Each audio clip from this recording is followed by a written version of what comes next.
Part 1. The Rescue. The morning mist clung to Montana's Bitterroot Mountains like silk wrapped around sleeping giants. Dr. Elena Rodriguez, 54 years old, and 3 years into her self-imposed exile from civilization, stood on her cabin porch with coffee steaming in the frozen air.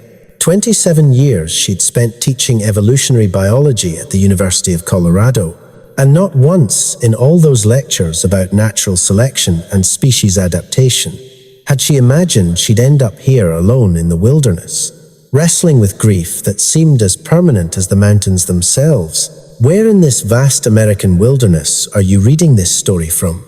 Drop a comment below. Let's map out the places where compassion still thrives, even in isolation. The cabin had been her partner Alex's dream first. When we retire, Alex would say, those architects' hands sketching cabin layouts on napkin backs during faculty dinners will disappear into the mountains. Just us, the trees, and whatever mysteries the forest wants to share. But mysteries have a way of arriving before invitations are sent, and Alex's heart had given out 2 years before retirement, leaving Elena with blueprints for a life meant to be lived by two. Now she lived it alone.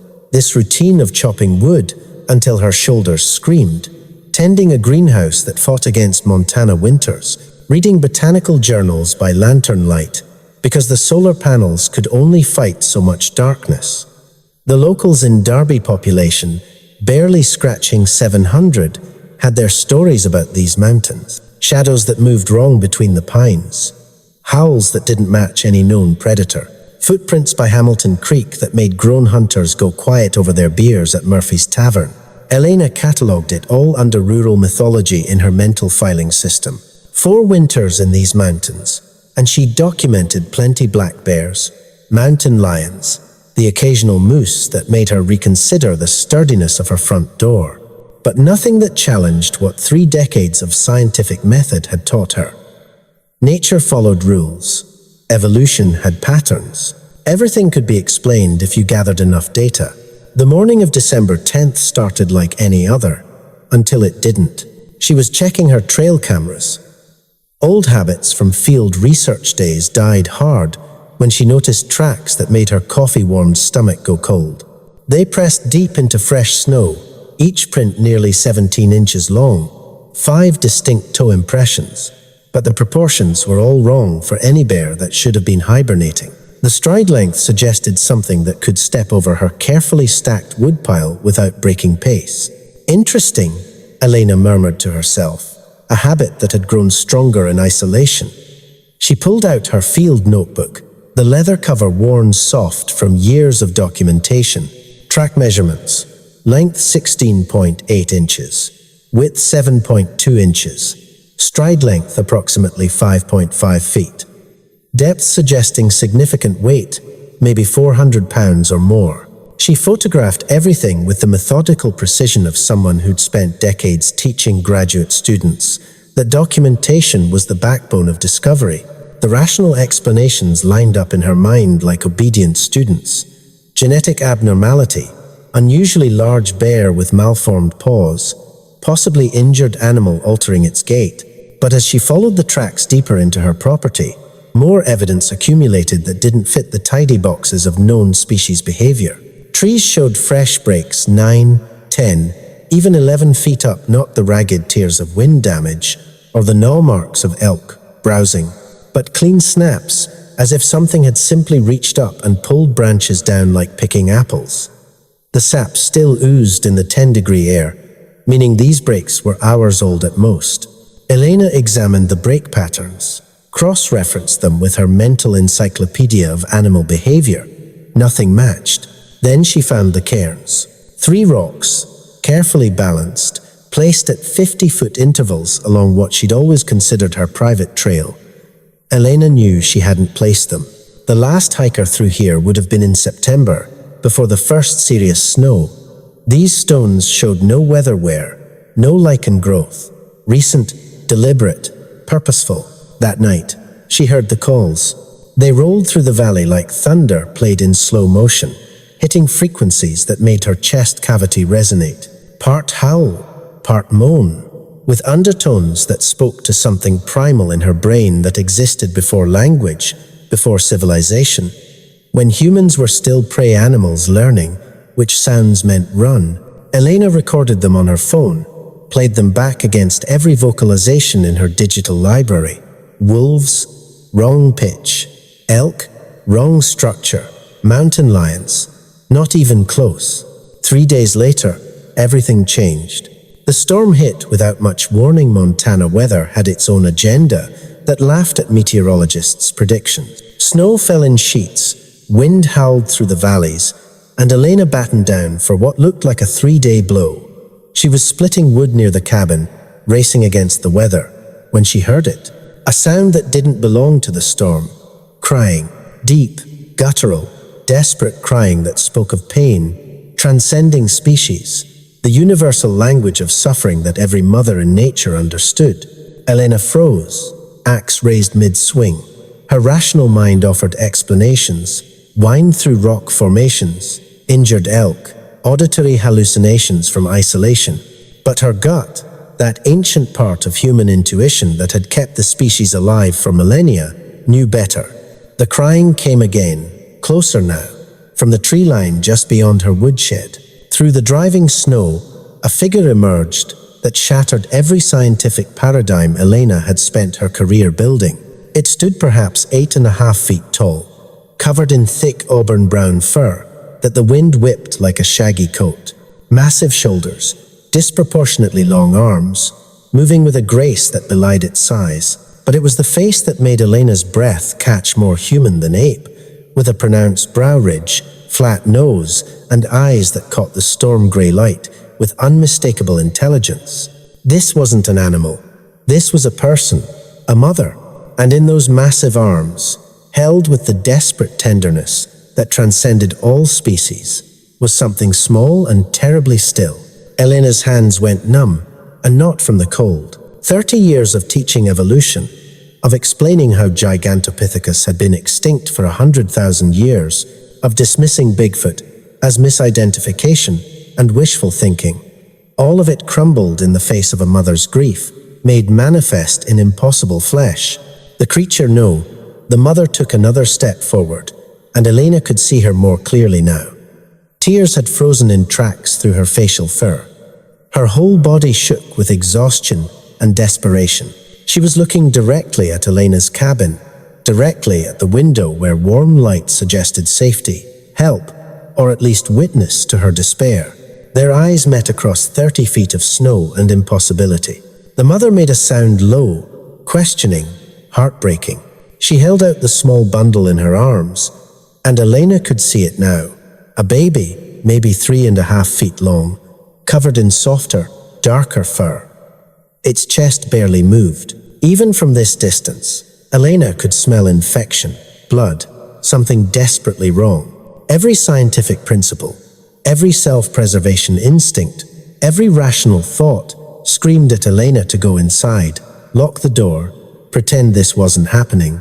But she looked at that mother's face at grief that was absolutely, undeniably real, and made a decision that would redefine everything she thought she knew about the world. Elena set down her axe slowly, deliberately, making herself as non-threatening as possible. She held up both hands, palms out the universal gesture of "I mean no harm," that somehow felt like it might translate across species. "Hey," she said softly, her voice almost lost in the wind. "Hey, I see you. I see your baby." The mother made another sound, deeper this time, full of question and desperate hope.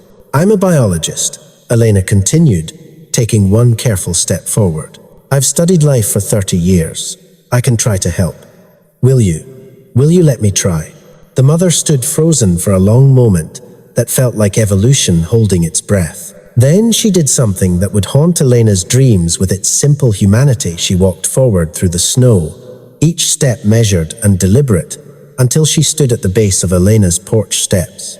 With movements so gentle they seemed impossible from hands that could snap trees like twigs, she laid her baby down on the wooden planks. The mother backed away 3 steps, then knelt in the snow and lowered her massive head. The sound she made then, part plea, part prayer, part keening grief would echo in Elena's memory forever. It was the sound of a mother begging a stranger from another species to save her child because she'd run out of ways to save him herself. Elena looked at the baby, at the mother kneeling in the snow, at the impossible made real and desperate before her. Then she knelt beside the small, still form and did what 3 decades of scientific training had prepared her to do. Observe, assess, help. The baby was burning with fever. Its breathing was shallow, rapid, maybe 40 breaths per minute, when it should probably be half that. Elena carefully parted the matted fur on its torso and immediately found the source of distress. A wound ran across the left side, 7 or 8 inches long, edges swollen and weeping pus. The surrounding tissue was hot, angry red, visible even through the fur. Barbed wire. Elena recognized the wound pattern immediately. This baby had gotten tangled in abandoned fencing, probably old ranch boundaries from decades past, torn itself free, and now infection was winning the battle against its immune system. "Okay," Elena said, more to herself than the watching mother. "Okay, I can work with this." She looked up at the mother, who hadn't moved except for the trembling that might have been cold or fear or desperate hope. "I need to take him inside," Elena said slowly, clearly, hoping tone would translate where words couldn't. "He needs warmth, and I need to clean this wound. Do you understand?" The mother's eyes held Elena's for a long moment. Then she made a low humming sound and dipped her head once. Permission, trust, a leap of faith across evolutionary chasms. Elena wrapped the baby carefully in her own coat. The cold could wait. This baby needed warmth now. She lifted him, surprised by the density, maybe 50 pounds of solid muscle under all that fur. The baby whimpered once, a sound so small and hurt it made Elena's chest ache, but didn't wake. "I've got him, Mama," Elena said, looking back at the mother. "I promise you, I'll do everything I can." The mother stood slowly, and even from her knees she was taller than Elena. She pressed both massive hands to her chest, then extended them toward Elena, an offering, a gesture that needed no translation. Her heart, her trust, her everything. Elena carried the baby inside, hyper-aware of the mother's eyes following her every movement. She laid him on the couch nearest the wood stove, then began grabbing supplies with the organized chaos of emergency medicine. This was beyond first aid, beyond anything veterinary textbooks covered, but she'd done field research in remote locations, had saved more than a few animals when no vet was available. Through the window, she could see the mother had moved to the edge of the tree line, a massive silhouette barely visible through the driving snow.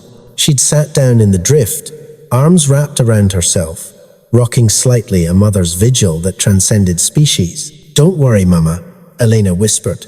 "We're going to fight like hell." The next hours blurred into focused intensity.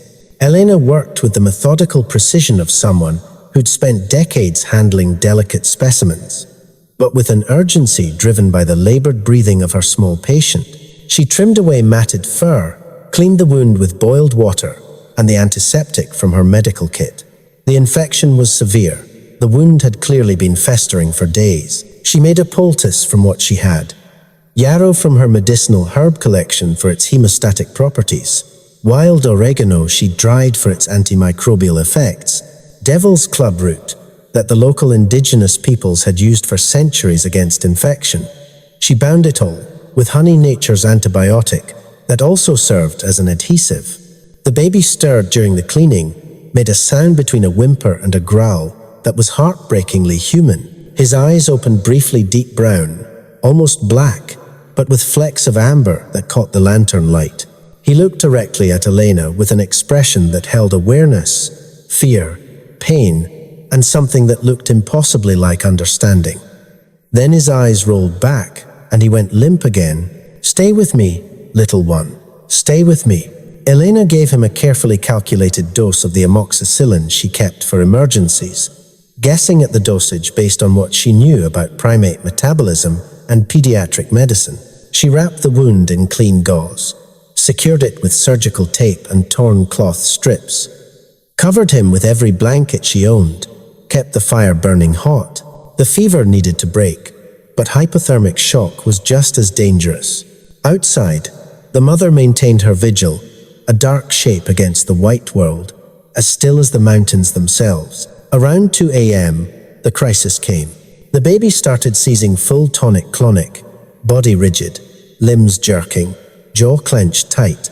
Elena had seen this in fieldwork: febrile seizure, the fever spiking too high, the brain's electrical systems misfiring. She worked frantically to cool him down, holding his thrashing body so he wouldn't hurt himself, fighting the panic that said this was beyond her abilities. The seizure lasted 75 seconds that felt like hours. When it finally stopped, the baby went completely limp. For one terrible moment, Elena couldn't find a pulse. Then there, faint, thready, but there. She looked out the window. The mother was standing now, pressed against a pine tree, her body language screaming distress. Even through the storm and distance, Elena could hear her making sounds low, broken, desperate. "No," Elena said fiercely. She threw on her coat, stepped out onto the porch, into the howling storm. "Mama, you hear me? He's still alive, still fighting." The mother looked up, and even through the driving snow, Elena could see the anguish in every line of her massive form. "He's still breathing, still with us," Elena shouted over the wind. "But I need you to believe that. I need you to stay strong because..." Elena's voice broke. "Because children know. They feel what their parents feel. And if you give up out there, he's going to feel it in here. So you stay strong, and I'll stay strong, and together we're going to drag this baby through tonight. You understand me?" For a long moment, the mother stood frozen. Then she straightened up, wiped her face with one massive hand, and nodded, actually nodded, a gesture so human it made Elena's worldview reorganize itself in real time. "That's right," Elena called. "We don't quit. Not on him." She went back inside to continue her vigil. The baby's breathing was still labored, but marginally more stable. Elena sang to him, old folk songs she half remembered from childhood, lullabies in broken Spanish. Her grandmother had sung, anything to fill the silence with something besides the sound of struggled breathing. Dawn came reluctantly, grey light filtering through clouds that promised more snow. Elena hadn't slept, was running on coffee and adrenaline, and sheer stubborn refusal to let this impossible child die on her watch. The fever had plateaued but hadn't broken. The baby's breathing was less frantic, but still concerning. Progress, maybe. Or just the delay before the final crisis. Elena stepped outside as the sun tried to pierce the storm clouds. The mother was still there, now covered in snow like a statue, but she stood immediately when Elena appeared. "He made it through the night," Elena said, exhaustion making her voice rough. "He's fighting. Your boy is a fighter." The mother's whole body sagged with relief. She made a series of soft sounds, not quite words, but definitely communication, gratitude, and hope and questions. Elena couldn't fully parse, but understood anyway. Then the mother did something unexpected. She reached into what Elena now noticed was a woven pouch at her side, made from plant fibers, with a skill that spoke of sophisticated craftsmanship. She pulled out a bundle and placed it carefully on the bottom porch step. Elena picked it up, examined it with her scientist's eye. Plants' roots, bark, moss, all carefully bundled. Some she recognized, more Devil's Club, cedar bark with its antimicrobial properties. Others were unfamiliar, but clearly selected with purpose. Medicine. The mother had brought her own medicine, knowledge passed down through generations of her people. "Thank you," Elena said, emotion thick in her voice. "I'll use these. I promise." The mother touched her chest, then reached out slowly, palm up an invitation, a request for connection. Without thinking about how insane this was, Elena stepped forward and placed her hand in the mother's. The hand that engulfed hers was massive, rough with calluses, warm despite the cold. The mother could have crushed every bone without effort, but she held Elena's hand like something precious and fragile. Her eyes were wet with tears, with snow, with overwhelming emotion.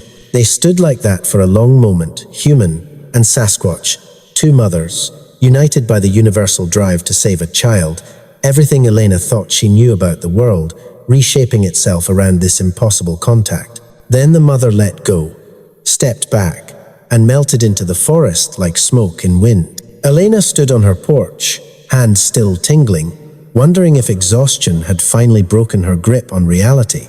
But the bundle of medicinal plants was solid in her other hand, and inside, a baby that shouldn't exist was still breathing on her couch. She went back to work, incorporating the mother's medicine with her own, creating poultices that combined indigenous knowledge with Western herbalism. The combination seemed to work by noon. The wound looked less angry, the edges perhaps beginning to knit. The baby woke properly for the first time that afternoon. His eyes focused on Elena, tracking her movements with clear awareness. When she brought him water with honey dissolved in it, he drank without help, even lifted his head slightly on his own. "Hey there, tough guy," Elena said softly. "Welcome back to the land of the living." The baby made a soft grunt, tried to sit up, winced from the pain, and settled back down. But he was looking at Elena with intense focus now, studying her with the concentration of a born scientist. "Your mama's outside," Elena told him. "She's been there this whole time, waiting for you. Never left. You know that. That's love, little one. Real as anything in this world." The baby's eyes went to the window. He made a sound, not quite a word, but clearly a call.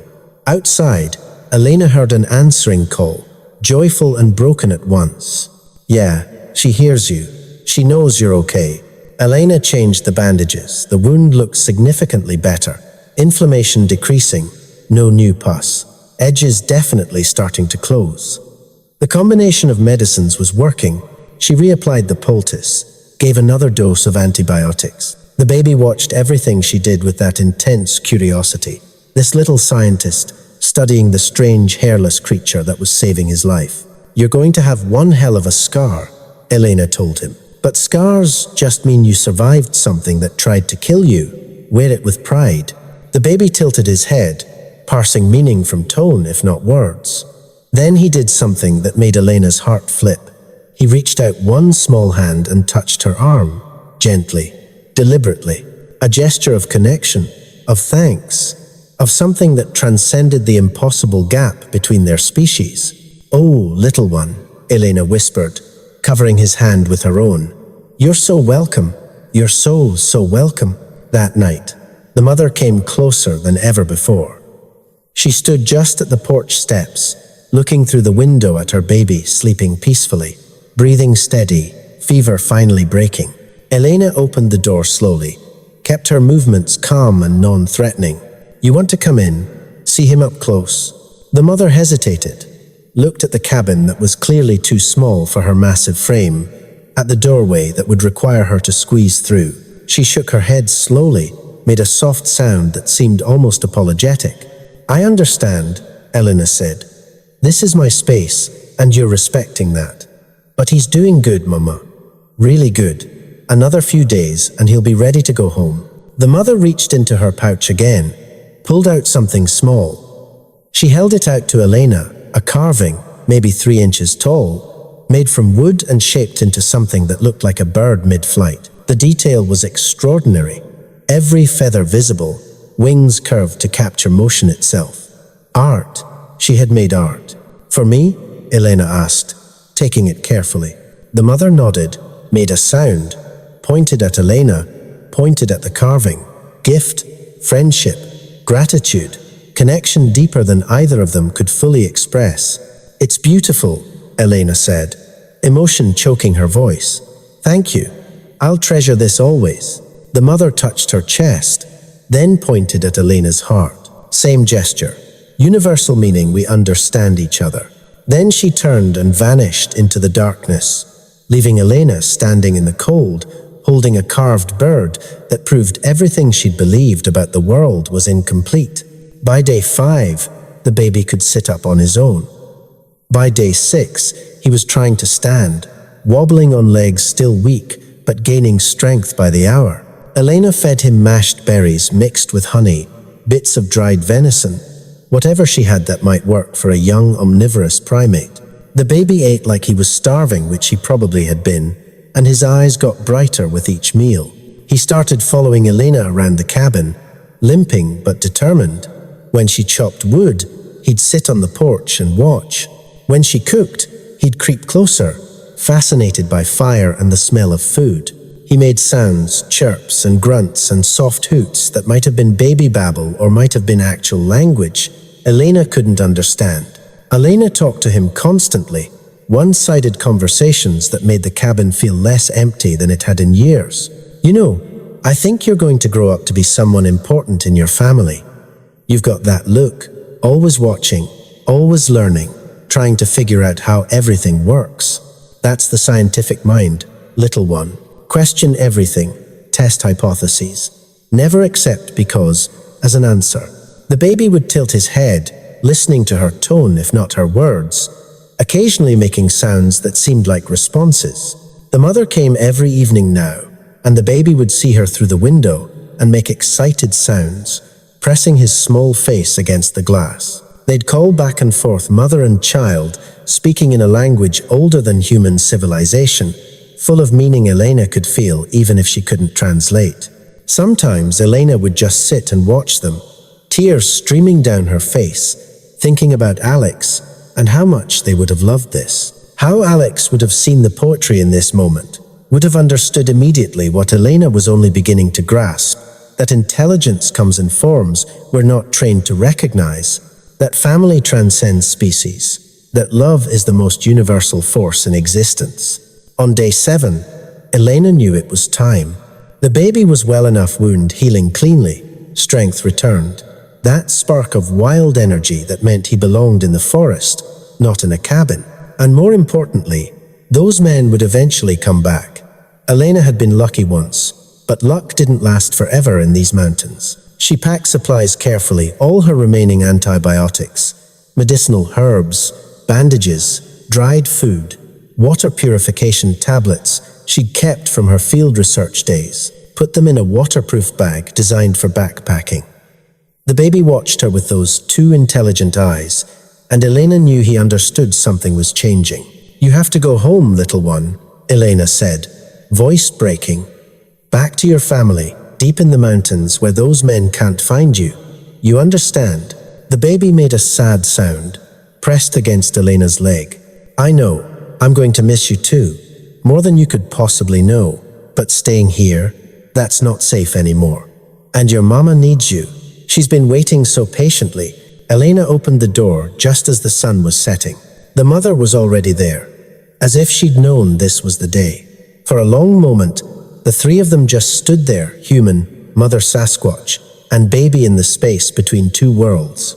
Then Elena knelt down and hugged the baby one last time. He clung to her, made sounds that might have been crying, and Elena let her own tears fall freely. "You be good for your mama, okay? Grow up strong, stay hidden, stay safe, and maybe remember the weird human lady who talked too much and helped you when you needed it." She stood up, gently guided the baby toward the porch edge. The mother stepped forward slowly, knelt down at the base of the steps. The baby looked between them, his mother and his savior, torn between two worlds. Then he made his choice. He moved to his mother, and she scooped him up with movements so gentle they defied her size. She held him close, rocking him like parents have rocked children since the beginning of time, making sounds that were pure joy and relief, and love so vast it filled the clearing. Elena handed her the bag of supplies. "For his wound, keep it clean, keep changing the bandages. The antibiotics, 1 pill every day until they're gone. And the salve, that's for..." The mother reached out and placed one massive hand on Elena's shoulder, squeezed gently. Then she pulled something from her pouch, a necklace made of carved wood and stone, intricate beyond anything Elena had seen, beautiful beyond description. Elena took it with shaking hands. "I can't. This is too much." But the mother was already backing away, baby secure in her arms. She made one last sound, low, melodic, meant just for Elena. "Thank you, family. Never forgotten." Then she turned and walked into the forest, her baby's arms wrapped tight around her neck, both of them disappearing into the trees like a dream fading at dawn. Elena stood on her porch as darkness fell, the necklace heavy in her hands, the carved bird clutched to her chest. The cabin felt empty now, hollowed out, like purpose had walked away along with a baby sasquatch and left nothing but echoes. But on the meeting stone at the edge of her property, Elena had left her own gift, a carving she'd worked on for days, showing all of them together, human and sasquatch, standing in a circle. Underneath, carved in careful letters they couldn't read, but might someday understand, family forever. Have you ever experienced a moment when helping another being, human or animal, changed your understanding of what connection really means? Share your story below, and if this tale of impossible compassion moved you, pass it on. Some truths need to be shared, even if they're wrapped in mystery.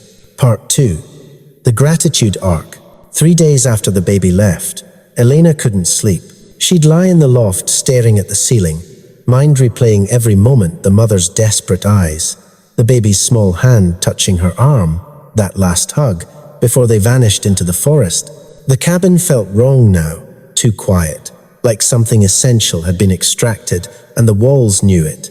She tried to return to her routine, chopping wood, checking the greenhouse, cataloging plant specimens, but her heart wasn't in it. Everything felt hollow, mechanical, like she was just going through motions while the real Elena was somewhere else entirely, perhaps following invisible tracks through the snow, searching for signs of a family that had trusted her with everything. The gifts started appearing on day 4. Elena stepped out for her morning coffee, and there it was sitting on the old stump at the edge of the tree line where she used to leave salt licks for deer, a flat stone, and on top of it, items arranged with clear intention.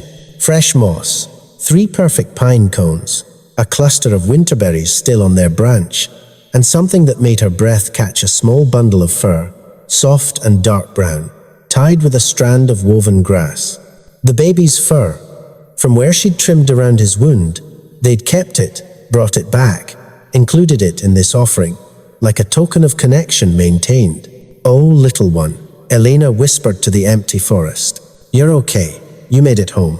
She didn't touch the gifts immediately, just sat on her porch steps and cried, not from sadness, but from a relief so profound. It felt like every cell in her body was finally allowed to relax. They were alive, they were safe, and they were saying thank you in the only way they could. The gifts kept coming.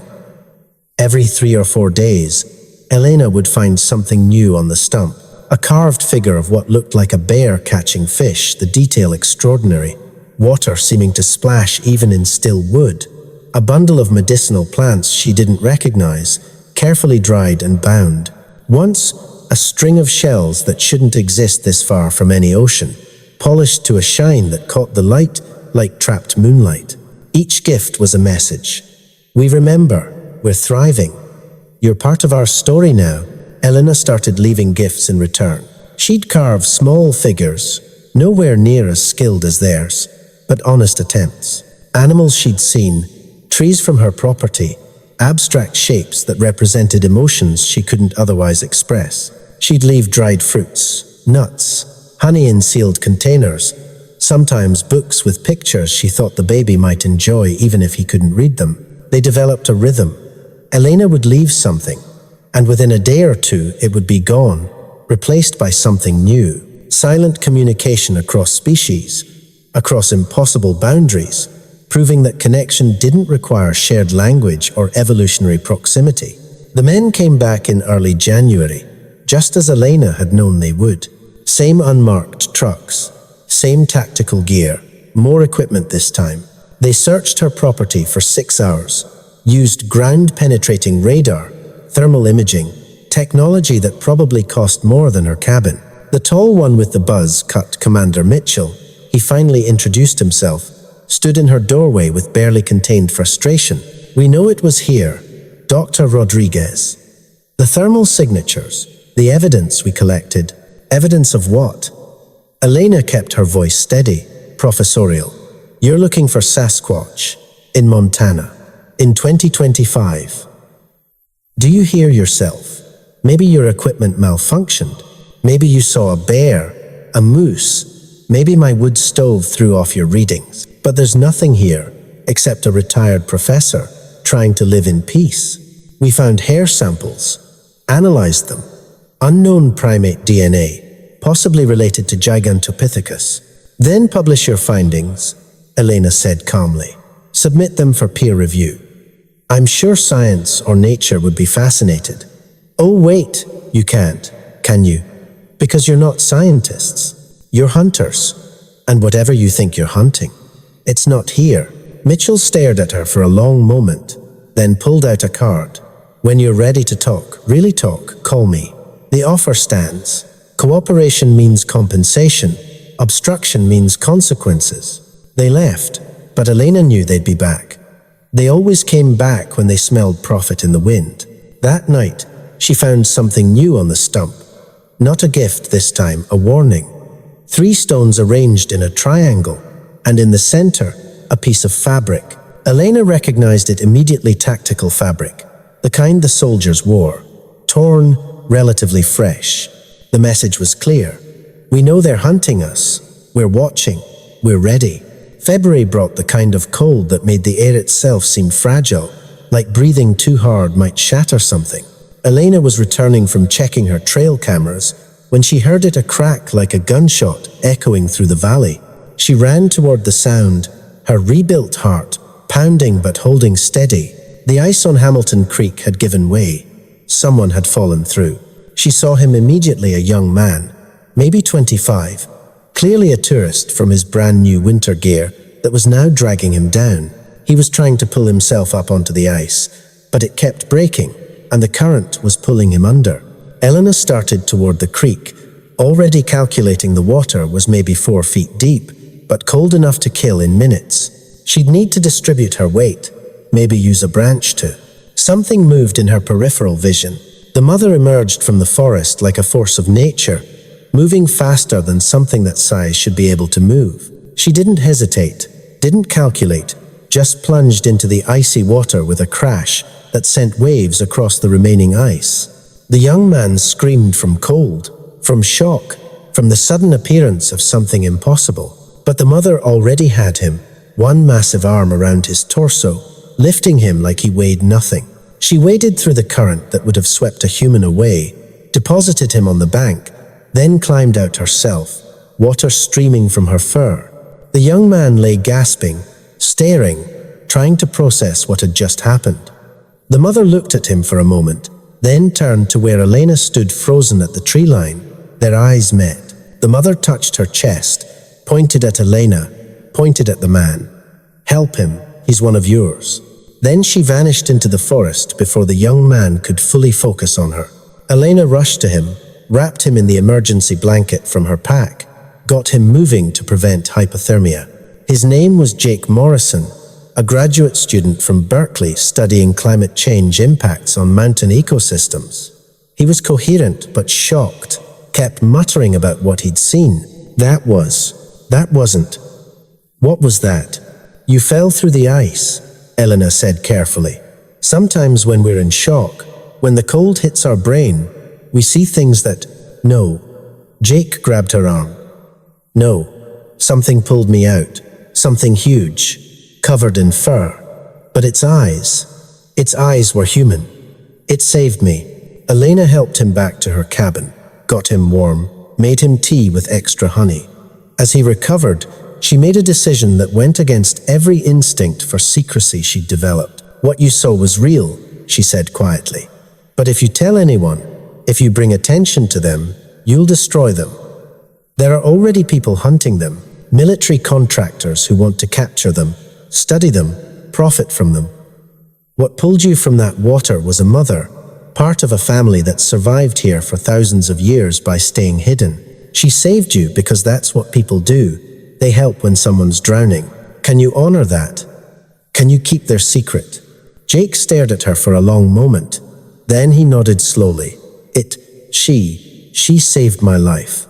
I won't say anything, I swear. He kept his word. His published paper on the region's climate impacts made no mention of his rescue, of the impossible thing that had pulled him from certain death. But he sent Elena a copy with a handwritten note. For the guardian of guardians, thank you for trusting me with the truth. March arrived with reluctant warmth, snow melting into mud season, the forest floor emerging like something remembered. Elena was hiking deeper than usual, following game trails into territory she'd always considered too remote. When she found it, the tree was massive, an old-growth pine that had probably stood for 300 years. Carved into its bark at chest height was an image that stopped Elena cold. Two figures, one large and one small, clearly representing the mother and baby, and beside them, a third figure roughly human-shaped, smaller, standing with them as part of the group, a family portrait. And she was in it. Elena traced the carving with trembling fingers. The detail was extraordinary. They'd captured her habit of standing with her weight on one leg, the way she held her hands when thinking. But more than physical accuracy, they'd captured something essential. The human figure wasn't separate or different. It was simply part of the family unit, no more remarkable than the height difference between mother and child. "Oh my God," Elena whispered. And then she was crying, sobbing really, sitting in the mud and melting snow while her rebuilt heart did things the surgeon probably hadn't accounted for. She cried for Alex, for the life they'd planned, for the loneliness she'd carried for so long. But mostly she cried from joy, from the overwhelming recognition that she'd found family in the most impossible place, that love had snuck up on her dressed in fur and speaking in sounds she couldn't translate but understood perfectly. Spring exploded through April, and with it came more frequent signs. Elena would find tracks along her usual trails, always placed where she'd see the messages saying, "We're here, we're following your routines, we're part of your world as you're part of ours." Sometimes she'd glimpse movement between trees, a hand raised in greeting before the forest swallowed them again. Then came the morning that changed everything again. Elena was in her greenhouse, transplanting tomato seedlings, when she heard a familiar sound. That soft grunt chirp she'd learned meant hello. She turned, and there he was, the baby, though he wasn't really a baby anymore. He'd grown at least 6 inches, filled out through the shoulders and chest. His fur was glossy with health, and when he moved, it was with the easy confidence of youth recovering from trauma and thriving. The scar from his wound was barely visible under the new fur growth. "Oh my God, look at you," Elena breathed. "You got so big." He made that huffing sound she'd learned was laughter, then did something that made her heart skip. He raised his right hand, palm forward, exactly the way she'd taught him when he was healing. The universal gesture of greeting, of peace, of recognition. Elena raised her own hand, mirroring him. "Hey, little scientist, I've missed you." He came closer, no hesitation now, and sat beside her greenhouse with the easy familiarity of someone returning to a second home. He watched her work with those intense, curious eyes, occasionally making sounds that seemed like questions. Elena talked to him the way she always had, explaining what she was doing, why these plants needed different soil, how photosynthesis worked.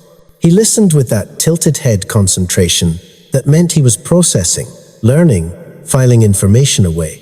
Then he pulled something from a small pouch he'd started carrying just like his mother.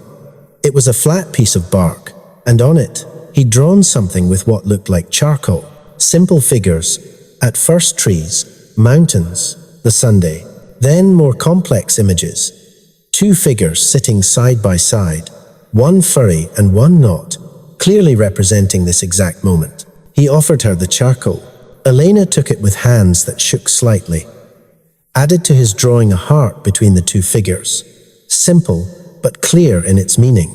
The young Sasquatch looked at it for a long moment, then made a sound of pure joy. He carefully took the bark and placed it in his pouch like something precious. They sat together until the sun started setting, communicating in their pidgin language of sounds and gestures and shared understanding. When he finally stood to leave, he touched Elena's shoulder gently, the first physical contact he'd initiated since his recovery.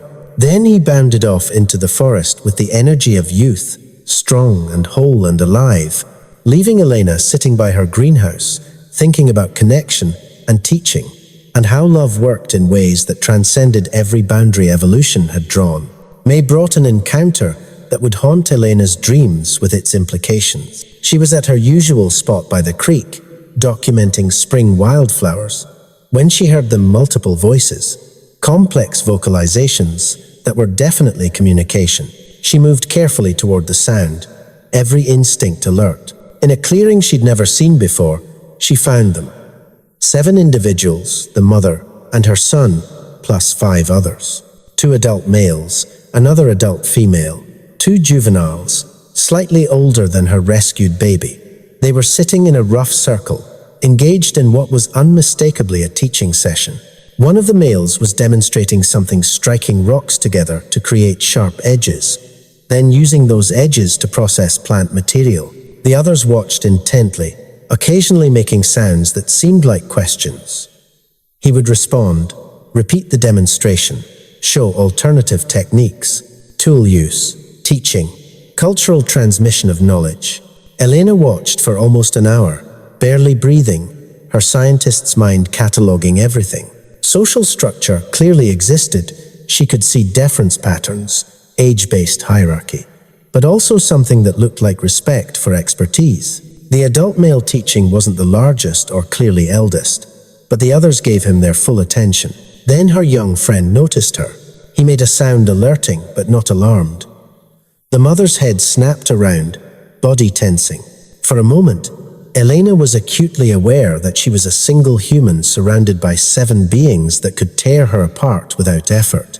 The young one stood up, made more sounds, clearly explaining, his hands gesturing between Elena and his own healing scar.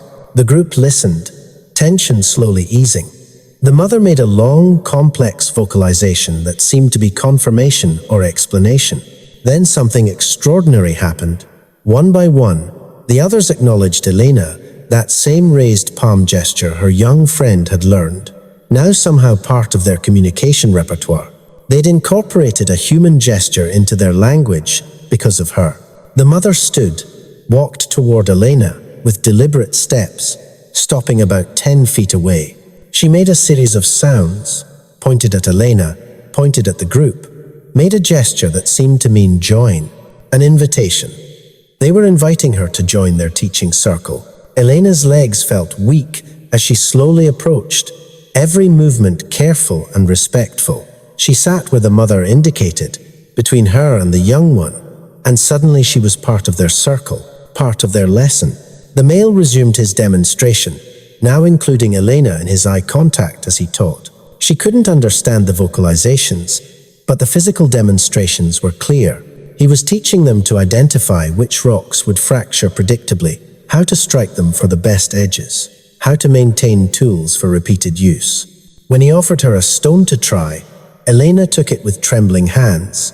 She'd napped flint in graduate school for an experimental archaeology course. She demonstrated the technique she knew, producing a serviceable edge. The group made sounds of interest, watching her different hand position, her alternative striking angle. The teacher examined her work, made a sound that seemed approving, then showed her their technique more efficient, producing sharper edges with less effort. Elena tried again, incorporating their method, better results. They were teaching each other, exchanging knowledge across species, across evolutionary time, across every boundary that should have made this impossible. The lesson continued until late afternoon: tool making, plant identification, even what seemed to be a discussion of territory boundaries based on gestures and marks drawn in the dirt. Elena contributed when she could, showing them edible plants they seemed unfamiliar with, demonstrating how to test for plant toxicity safely. When the group finally prepared to leave, each member approached Elena individually. Brief contacts, a touch on her shoulder, a gentle pat on her head, one juvenile briefly holding her hand. Acceptance, inclusion, recognition as part of their community. The mother was last. She placed both hands on Elena's shoulders, looked directly into her eyes, and made a sound Elena had heard before but now understood differently. Not just family, more like teacher family or knowledge keeper kin. A specific role within their social structure. After they left, Elena sat in that clearing until darkness fell, her mind reeling with implications. She'd just participated in cultural exchange with a supposedly non-existent species. She'd been accepted into their educational system. She'd become part of something that no human in recorded history had experienced. June brought the monsoon early, rain falling in sheets that turned the forest into a green cathedral. Elena was caught in it 5 miles from her cabin, the trail becoming a river, visibility dropping to nothing. She'd hiked these mountains for years, but in the blinding rain, everything looked different. She was lost. She found shelter under a rock overhang, decided to wait out the worst of it. But hours passed, and the rain only intensified. Light was fading, temperature dropping. Her rebuilt heart was strong, but hypothermia didn't care about surgical improvements. Then she heard it, that low, rumbling call that she'd first heard 6 months ago. The mother's voice, but directed at her, clearly meant for her. Elena called back, cupping her hands around her mouth, trying to replicate the sound. An answer came immediately, closer. The mother materialized out of the rain like something from mythology, water streaming off her fur. She made a questioning sound, gestured at Elena, clearly asking what's wrong. Elena pointed at herself, at the trail that was now a waterfall, made a gesture of confusion. I'm lost. The mother made a sound that might have been amusement. She gestured for Elena to follow. For the next hour, the mother led her through the storm with unerring precision. She moved slowly enough for Elena to keep up, frequently checking that she was following, choosing paths that avoided the worst flooding. When Elena slipped on wet rocks, a massive hand would steady her. When she had to cross a swollen stream, the mother would test the depth first, find the safest crossing. They reached Elena's cabin just as full darkness fell. The mother had led her not by the trail now impassable, but by game paths Elena had never known existed, shortcuts that probably cut 2 miles off the distance. At the porch, Elena turned to thank her, but the mother was already examining Elena with obvious concern, checking for injuries, feeling her hands for warmth, showing the kind of careful attention she probably gave her own offspring. I'm okay, Elena said, teeth chattering. Just cold, just wet. You saved me. Again. The mother made a stern sound, pointed at the cabin. Get inside, get warm.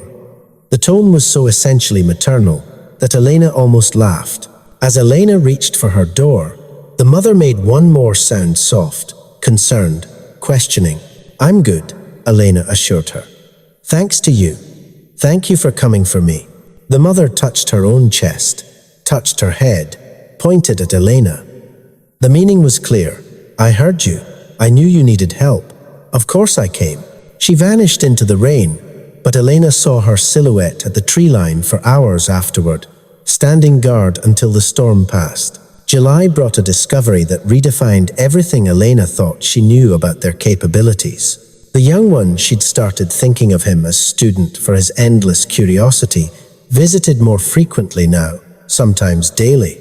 He'd taken to bringing things for her to explain, examine, discuss in their limited but growing mutual vocabulary. This day, he brought something extraordinary. It was bark, carefully prepared and pressed flat, but covering its surface weren't random marks, they were deliberate symbols, arranged in clear patterns.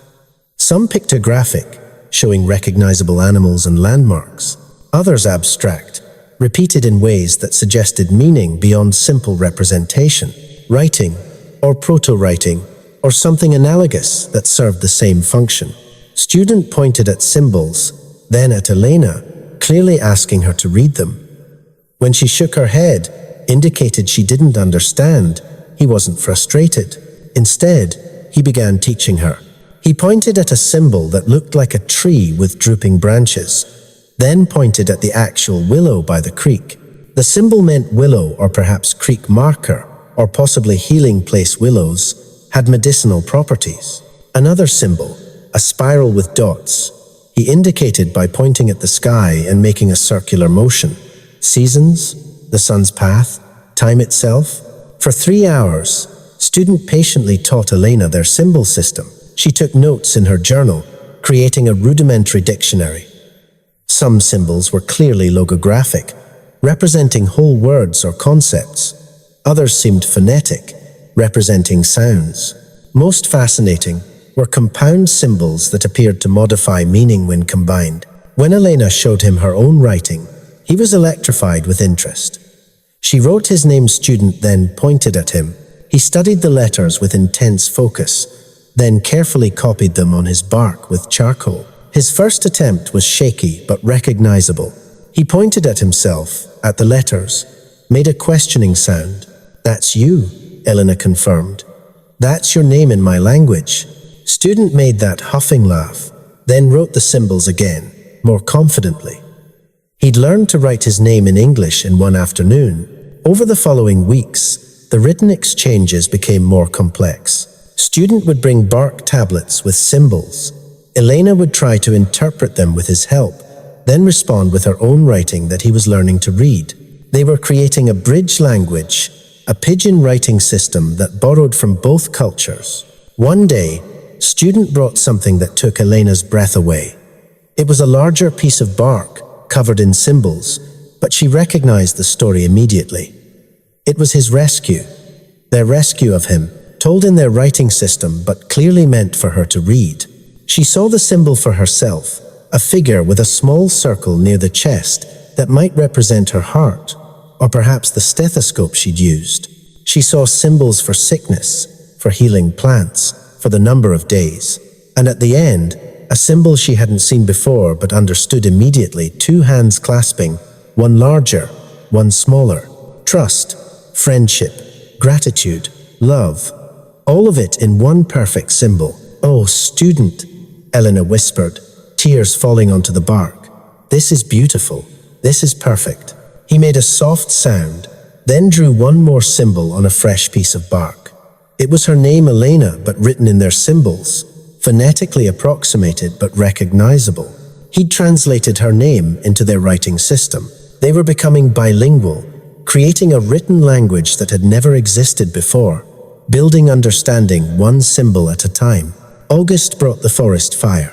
It started from a lightning strike 20 miles north, but the drought had made everything tinder dry. The wind pushed it south faster than anyone predicted. Elena got the evacuation alert on her satellite phone. Mandatory evacuation. All residents had 6 hours to leave. She packed essentials, journals, the carved gifts, her medical supplies, but as she prepared to leave, she realized with cold horror that the fire's projected path would drive directly through the territory where the Sasquatch family lived. They'd have to flee, but to where? South led to highways and towns. East and west were boxed in by the fire's spread. North was already burning. Elena made a decision that probably violated every evacuation law, but felt like the only choice. She didn't leave. Instead, she drove her truck to the old logging road that cut toward their territory, loaded with every water container she had, blankets, her medical kit. She found them at the creek, crossing the whole family group, plus others she'd never seen before. Maybe 15 individuals total, including young ones clinging to their mothers. They were clearly preparing to move, but seemed unsure which direction was safe. The mother saw Elena first, made a sound of surprise and concern. Elena pointed north, where smoke was billowing, made gestures indicating fire, danger, spreading south. Then she pointed to her truck, to the road leading east toward the reservoir. There was an old ranger station there, abandoned but solid, surrounded by a cleared area that would serve as a firebreak. The mother understood immediately, but was clearly reluctant. Following Elena meant exposing the entire group, trusting human paths, entering areas where they might be seen. Student stepped forward, made a series of sounds to the group, pointed at his healed scar, at Elena, at the truck. He was vouching for her, telling them she could be trusted. One of the elder males, silver-backed and massive, approached Elena. He studied her for a long moment, then looked at the smoke now visible above the tree line. He made a sound decision, agreement, trust, despite the risk. What followed was the most surreal experience of Elena's life. 15 Sasquatch, from infants to elders, following her truck through back roads as smoke thickened around them. She drove slowly, constantly checking that they were keeping up. When the youngest ones tired, adults would carry them. When they had to cross open areas, Elena would scout ahead, make sure no other vehicles were coming. It took 4 hours to reach the ranger station. By then, the smoke was thick enough to make breathing difficult. Elena could see the glow of fire on the western ridge. The station was exactly as she'd hoped. Solid structure, cleared ground, access to the reservoir for water. The family group filed inside, clearly uncomfortable in the human structure, but understanding it was shelter. Elena spent the night with them as the fire raged past, missing the station by less than a mile. She distributed her water supplies, wet blankets for the youngest ones to breathe through, basic first aid for minor smoke inhalation. The family huddled together, the adults forming a protective circle around the young, occasionally making low sounds that seemed like reassurance or prayer. Students stayed beside Elena, occasionally touching her arm as if confirming she was still there.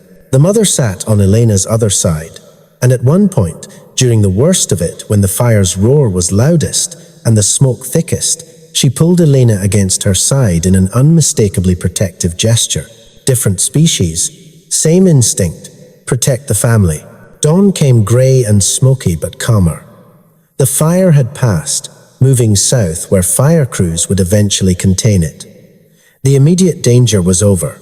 As the family prepared to leave, to find their territory forever changed but survivable, each member approached Elena. The touches were longer this time, more deliberate. Several of the mothers let their young ones briefly hold Elena's hands, introducing them to the human who'd led them to safety. The elder male who'd made the decision to trust her did something unprecedented. He removed something from around his neck, a cord strung with what looked like claws or teeth from various predators, clearly old, clearly significant. He placed it around Elena's neck with formal ceremony, making sounds that the others repeated. She'd been honored, inducted, made officially part of their extended clan. When they finally left, disappearing into the smoky forest to reclaim what they could of their territory, Elena sat in the ranger station and sobbed, not from sadness, but from the overwhelming weight of being trusted with the survival of an entire hidden people.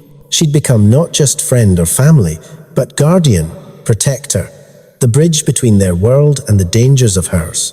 September brought unexpected visitors. Elena was sitting on her porch, cataloging the symbol dictionary she'd been building with student, when she heard vehicles approaching. Not the military contractors, she knew their engine sounds by now. This was different. 2 SUVs pulled up, and out stepped people who clearly weren't hunters or soldiers. They were researchers, academics, carrying tablets and wearing university badges. The lead was a woman about Elena's age, graying hair pulled back, moving with the confidence of someone used to being the smartest person in the room. Dr. Rodriguez? I'm Dr. Sarah Kim from the University of Washington, Anthropology Department. We need to talk. Elena's blood went cold, but she kept her expression neutral. About what? About the fact that you've been in contact with them, the sasquatch. And before you deny it, we're not here to expose them or hurt them. We're here because they need protection, and that requires documentation. Careful, ethical, secret documentation. Elena said nothing. Years of academic training kicking in when unsure. Let the other person talk first. Dr. Kim pulled out a tablet, showed Elena a photo that made her heart stop. It was grainy, taken from distance, but clear enough, the mother carrying her injured baby, approaching Elena's cabin. The photo was dated from December. We have trail cameras throughout these mountains, Dr. Kim explained. Part of a long-term study that officially doesn't exist. We've been documenting them for 15 years, building evidence to protect their habitat without revealing their existence. We know you saved one of their young.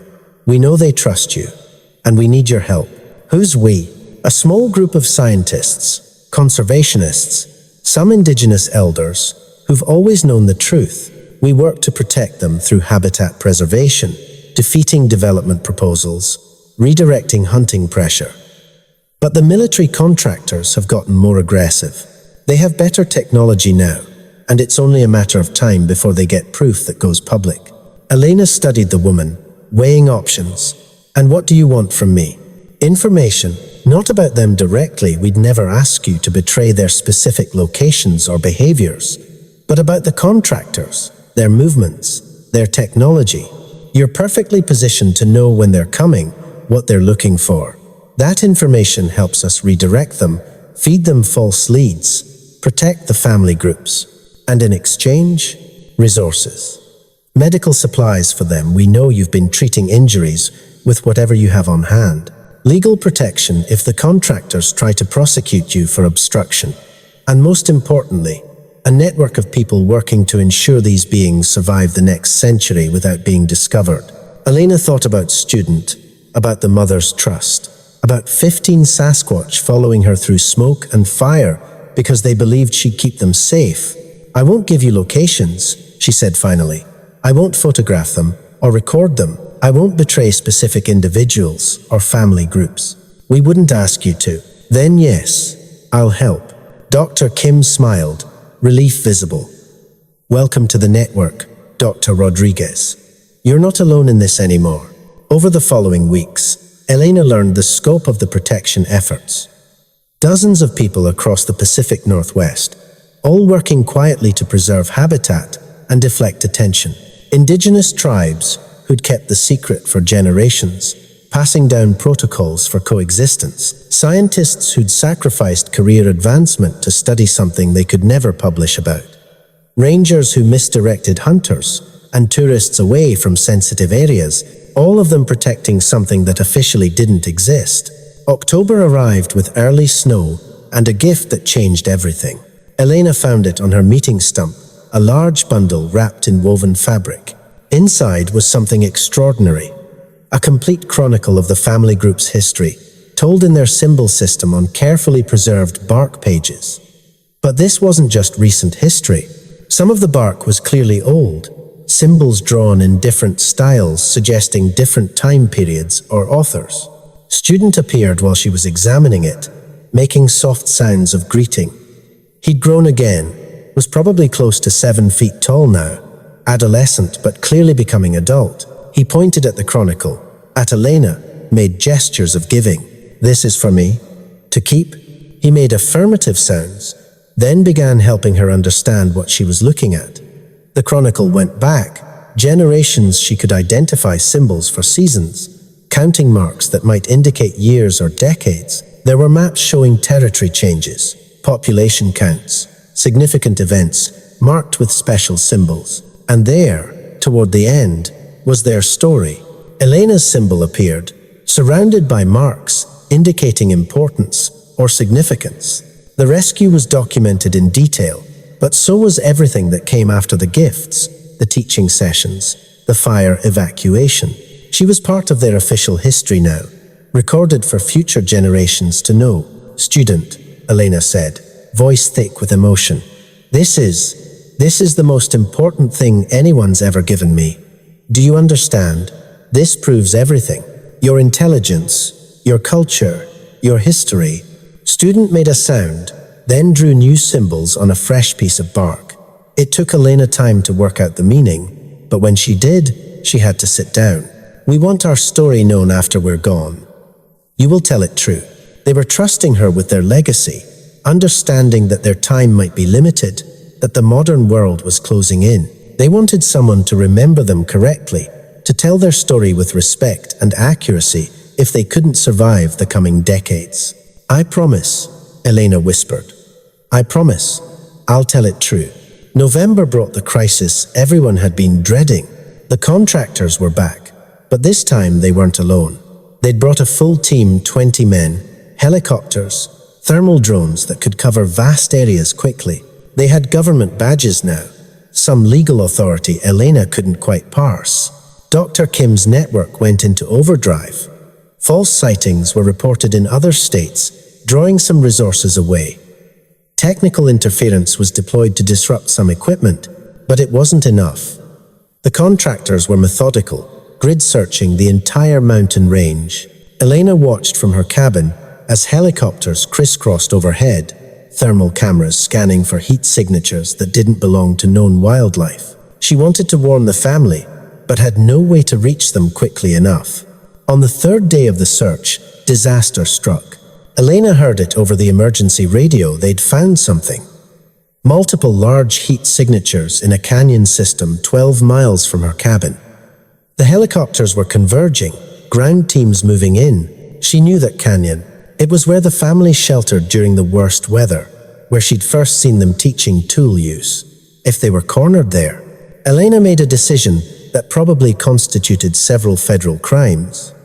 She got in her truck and drove toward the canyon on the old logging roads, pushing the vehicle harder than was safe on rough terrain. She had to get there first, had to warn them, had to do something. She arrived to chaos. The helicopters were circling, someone on a loudspeaker demanding surrender, promising no harm if the creatures came peacefully. Ground teams were setting up a perimeter, tranquilizer rifles ready. Elena abandoned her truck and ran into the forest, taking a route she'd learned from following the family. She knew where the canyon had another exit, a narrow passage through rocks that humans would struggle with, but the Sasquatch could navigate. She found them trapped in the canyon's main chamber: the mother, student, the 2 elder males, 3 females, several juveniles. They were pressed against the back wall, the adults forming a protective barrier around the young. The mother saw Elena and made a sound of desperate relief. Elena pointed to the hidden passage, made urgent gestures. "Go, now, that way." The elder male understood immediately, began directing the others. But they'd have to cross open ground to reach the passage, would be visible to the helicopters. Elena made another decision. She pulled out the flare gun she kept for emergencies, aimed it away from everyone, and fired. The bright red flame arced through the sky, drawing every eye, every camera, every weapon toward her position. "Hey," she shouted, stepping into the open. "Hey, you want to see something?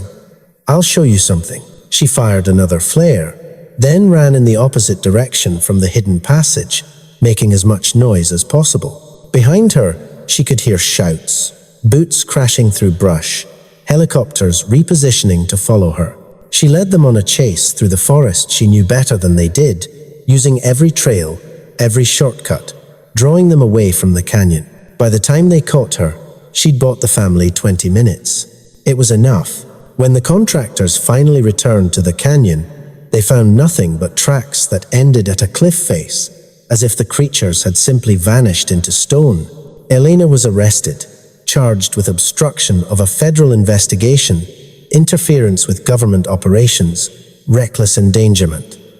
But she'd expected that. What she hadn't expected was the legal team that showed up, high-powered lawyers that Dr. Kim's network had somehow produced. The charges were dropped within a week. Lack of evidence, they said. No proof she'd actually interfered with anything, since no one could prove what they'd been investigating in the first place.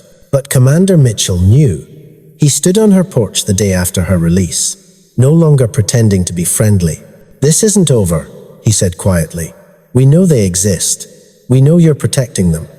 And eventually, we'll have proof that can't be dismissed or covered up. When that happens, you'll have to choose help us bring them in safely, or watch as less careful people hunt them down." Is that a threat? It's a reality. The world's getting smaller, Dr. Rodriguez. Thermal imaging is getting better. Satellites can read license plates from orbit.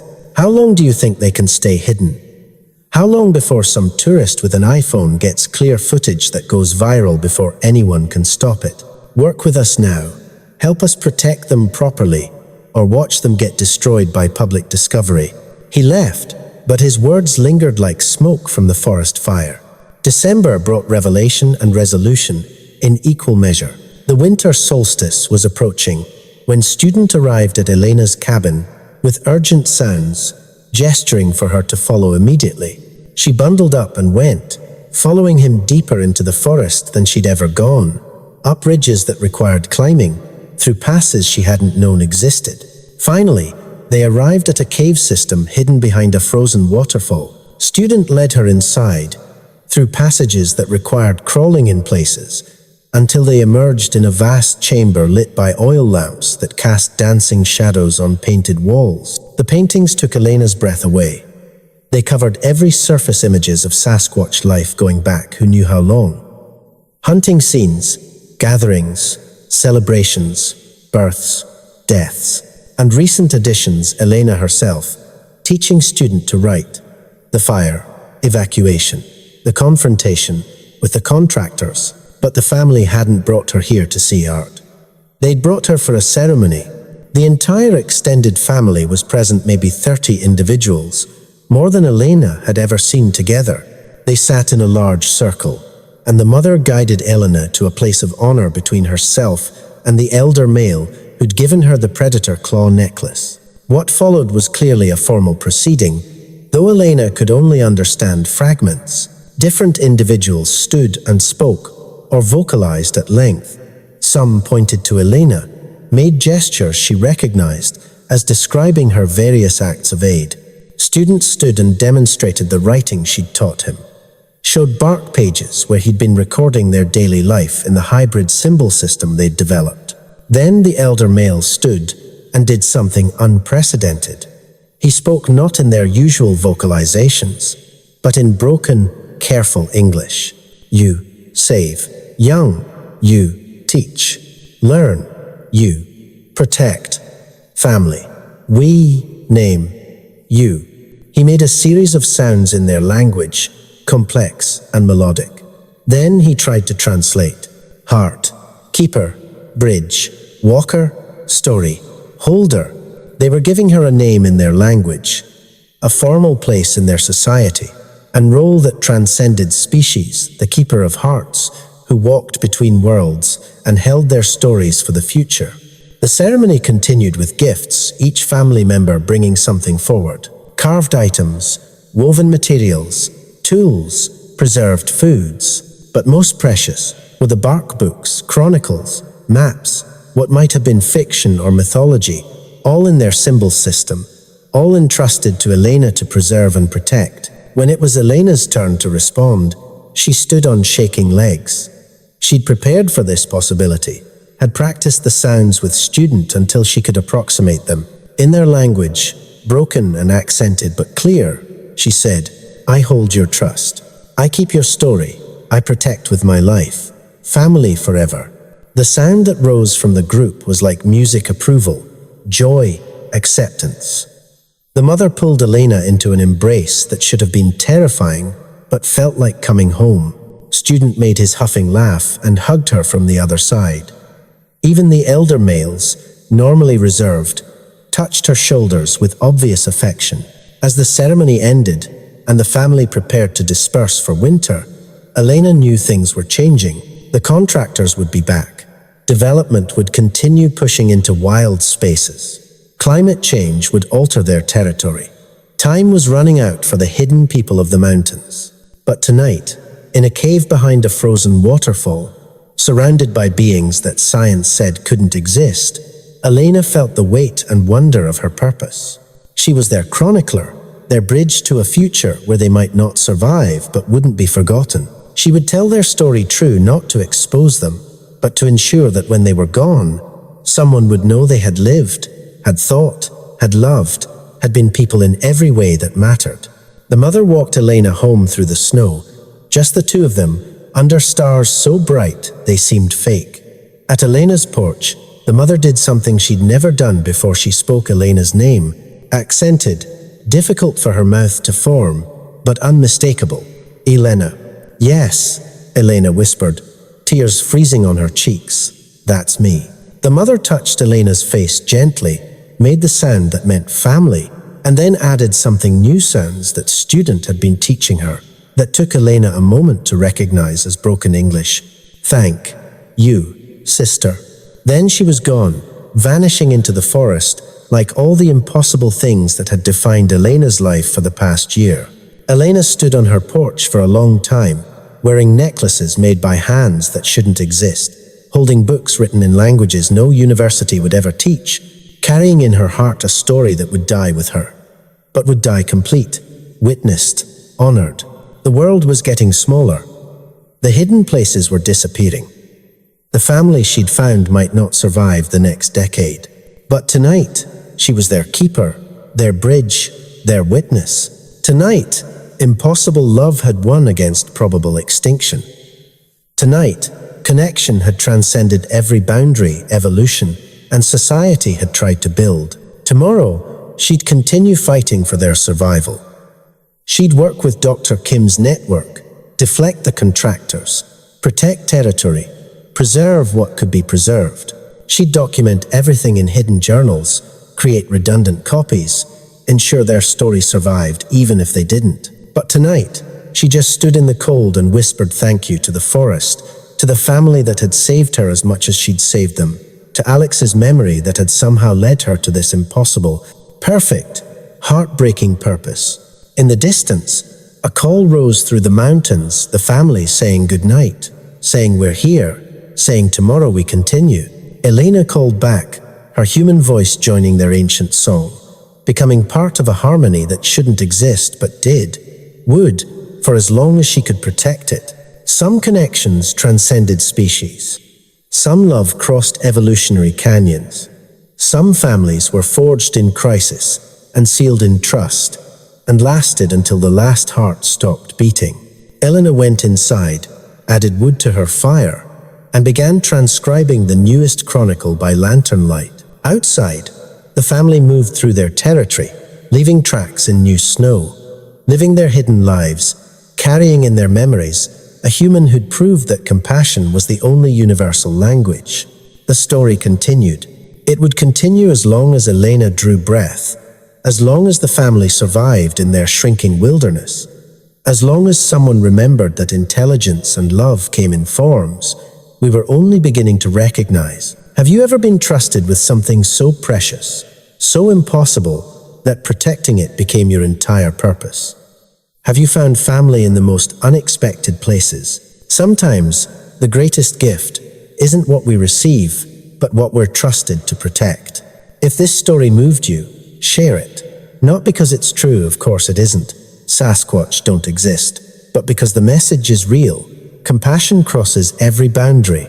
Love transcends species. And sometimes, the most important stories are the ones we can never prove but know in our hearts to be true.